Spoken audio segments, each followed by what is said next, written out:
अद्वैतभास्करम् अर्धनारीश्वरम् त्रिदश हृदयङ्गमं चतुर्दधि संगमं पञ्चभूतात्मकं षट्शत्रुनाशकं सप्तस्वरेश्वरं अष्टसिद्धीश्वरं नवरसमनोहरं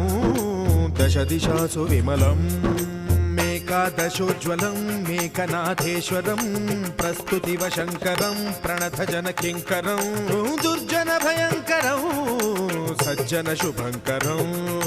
प्राणिभवतारकं प्रकृतिहितकारकं भुवनभव्यभवनायकं भाग्यात्मकं रक्षकम् ईशं सुरेशं ऋषेशं परेशं